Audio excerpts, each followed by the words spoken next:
وہ ایک فقیر تھا، بازار سے گزر رہا تھا تو لوگوں کو دنیا میں کھوئے ہوئے دیکھا تو دل میں رحم جاگا، تو ان کو سمجھایا کہ یہ سب کچھ دنیا ہی نہیں ہے، اس دنیا کے بعد بھی کوئی جہاں ہے، تم نے کسی کے حضور پیش ہونا ہے اور اپنے اعمال کی جواب دہی تمہارے کندھوں پہ ہے، تو آؤ اپنی آخرت کو یاد کرو اور اپنے رب سے تعلق جوڑ لو۔ لوگوں نے کہا جا بابا کام کر، تجھے کیا پتہ کہ دنیا کی لذتیں کیا ہیں اور ہم کس کام کاج میں لگے ہیں، جا اپنا کام کر۔ وہ شخص دل برداشتہ ہو گیا، وہاں کھڑا ہو کے آنسو بہانے لگا۔ کوئی شخص گزرتا ہوا رک کے کہنے لگا کہ کسی نے تجھے تنگ کیا ہے، کسی نے تیرے اوپر کوئی زیادتی کی ہے، تم کیوں رو رہے؟ اس نے کہا کسی نے کوئی زیادتی نہیں کی، بس ان کے رویے نے رلا دیا۔ کہا کیا ہوا؟ کہا گزر رہا تھا، ان کو دنیا میں کھوئے ہوئے دیکھا، دل میں خیال جاگا کہ ان بندوں کی اور رب کی صلح نہ کروا دوں۔ تو کہا پھر کیا بنا؟ کہا وہ تو مان گیا تھا، یہی نہیں مانے۔ وہ تو کہتا تھا لے آ میری دہلیز پہ، میں سارے گناہ معاف کر دوں گا، ہم تو مائل بکرم ہیں، کوئی سائل ہی نہیں، لیکن ان سے بات کی تو یہ نہیں مانے۔ خیر وقت گزر گیا، وہی شخص دو ایک دن کے بعد قبرستان کے قریب سے گزرا تو وہی فرد وہاں روتا ہوا پایا گیا۔ تو اس نے پھر اپنی گاڑی، اپنی سواری روکی اور کہا بابا عجیب شخص ہے، بازاروں میں بھی روتا ہے، قبرستانوں میں بھی روتا ہے، آج کیا مسئلہ تجھے ہوا؟ کہا مسئلہ وہی میرا کل پرسوں والا ہے، بازار میں گیا تھا اور میرا خیال تھا کہ بندوں اور رب کی صلح کروا دوں، وہ تو مان گیا لیکن یہی نہیں مانے، مایوس ہو کے آج قبرستان والوں کے پاس آ گیا اور یہاں میرا خیال یہ ہوا ان کی اور اس کی صلح کروا دوں۔ تو بڑی دلچسپی سے پوچھا کہ آج کیا بنا؟ کہا آج یہ مان گئے ہیں، وہ نہیں مانتا۔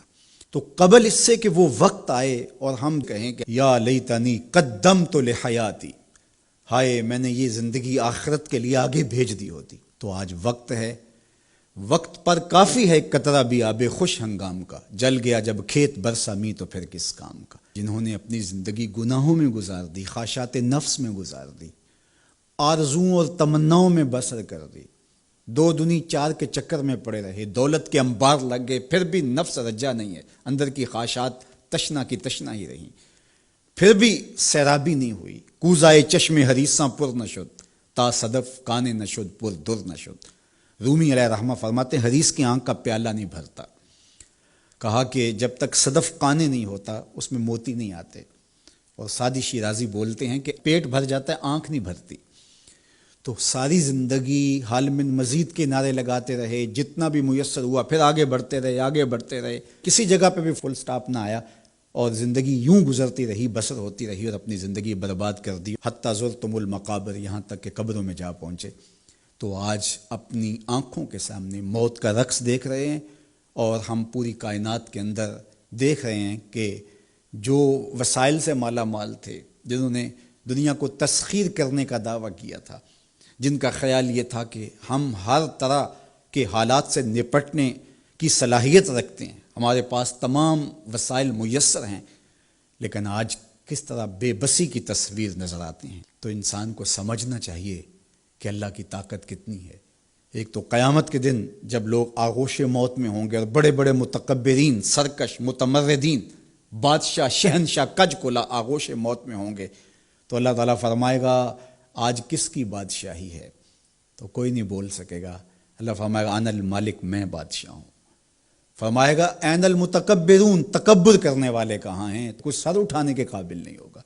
اللہ فرمائے گا میں ہوں متکبر، کبریائی مجھی کو زیبا ہے۔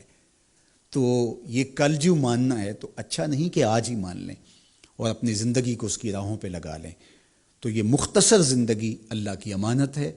اللہ جل شانہ ہمیں اس زندگی کو اس کے راستے میں لگانے کی توفیق دے۔ یہ آزمائش کی گھڑیاں، یہ سزا کے جھٹکے، یہ عبرت کے تازیانے، یہ ہمارے سمجھانے کے لیے ہوتے ہیں۔ حضرت امام غزالی فرماتے ہیں یہ ڈوبتا ہوا سورج روز ہمیں بتاتا ہے کہ میاں زندگی پائیدار نہیں ہے، ایک دن تمہاری زندگی کا سورج بھی ڈوب جانا ہے۔